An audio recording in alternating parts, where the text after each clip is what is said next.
కేంద్ర ప్రభుత్వం ఆయుష్ వైద్యానికి ఊతమిస్తామని చెప్పి ఏపీలో 450 ఆయుష్ వైద్యశాలల్ని మూసివేసిందని ఆయుష్ వైద్యుల సంఘం రాష్ట్ర అధ్యక్షులు బండారు నాగేశ్వరరావు అన్నారు. రాష్ట్ర ప్రభుత్వం స్పందించాలని, ఆయుష్ వైద్య రంగానికి నిధులు కేటాయించాలని కోరారు. తిరుపతి రాస్ కార్యాలయంలో ఆయుష్ జిల్లా కమిటీ సమావేశం జరిగింది. ఆయుష్ వైద్య రంగంలో ప్రభుత్వ వైఖరి, కేంద్ర ప్రభుత్వ విధానాలను రాష్ట్ర అధ్యక్షులు బండారు నాగేశ్వరరావు తప్పుపట్టారు. 30 సంవత్సరాల నుంచి కూడాను రెగ్యులర్ పోస్టులను ఆయుష్ వైద్య విభాగంలో ఫిలప్ చేయకుండా ఆయుష్ వైద్యం నిర్వీర్యం చేస్తూ ఉన్నారు. గత 5 నెలల క్రితము కేంద్ర ఆయుష్ మంత్రి గారు తిరుపతిలో సమావేశమయ్యి ఆయుష్ వైద్యంను ప్రతి ఇంటికి గ్రామానికి తీసుకెళ్తాము అనేటువంటి ఒక అనౌన్స్మెంట్ ఇచ్చారు. కానీ ఆయన ఆ అనౌన్స్మెంట్ ఇచ్చిన తర్వాత 5 నెలలకే 451 డిస్పెన్సరీలు మూతవేయడము చాలా దౌర్భాగ్యమైనటువంటి చర్యగా మేము భావిస్తున్నాము.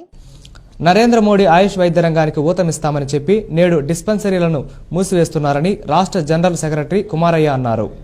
ఆయుష్ వైద్య పైన రోజు రోజుకు ప్రజల్లో ఆదరణ పెరుగుతా ఉంది. ఇది గమనించినటువంటి భారత ప్రభుత్వం, ముఖ్యంగా నరేంద్ర మోడీ గారి ప్రభుత్వం ఆయుష్ డిపార్ట్మెంట్ అనేక రకాలుగా చేయుతను ఎంకరేజ్మెంట్ చేస్తూ ఉంది.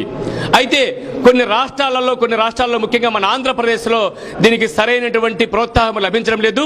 దయచేసి చంద్రబాబు నాయుడు గారు కేంద్ర ప్రభుత్వం ఇచ్చేటటువంటి నిధులన్నీ కూడా ఆయుష్ డిపార్ట్మెంట్కే వినియోగించి ఆయుష్ డాక్టర్ల యొక్క మనోభావాలను, ధైర్యాన్ని వాళ్లకు ఇవ్వాల్సిందిగా ఈ వేదిక నుంచి వారిని కోరుతున్నాను.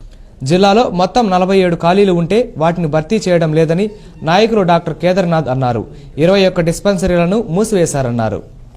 చిత్తూరు జిల్లాలో NRHM national rural health machine తరఫున 21 డిస్పెన్సరీలు ఉంటే 4 డాక్టర్లు ఉన్నారు. 4 డాక్టర్లు ఉంటే ఇంకా 17 వేకెన్సీ ఉన్నాయి. హోమియో ఏ విధంగా ఉందంటే 14 పోస్టులు ఖాళీగా ఉన్నాయి, 18 పోస్టులు ఖాళీగా ఉన్నాయి. యునాని 12 పోస్టులు ఖాళీగా ఉన్నాయి. రెగ్యులర్ మెడికల్ ఆఫీసర్లు ఆయుర్వేద, హోమియో, ఆయుష్ మొత్తం పైన తీసుకుంటే 47 వేకెన్సీలు ఉన్నాయి. ఒక్క చిత్తూరు జిల్లాలో ఆయుష్ వైద్యులను కాపాడండి. Save Ayush, don't shame Ayush and don't shave Ayush. జై ఆయుష్.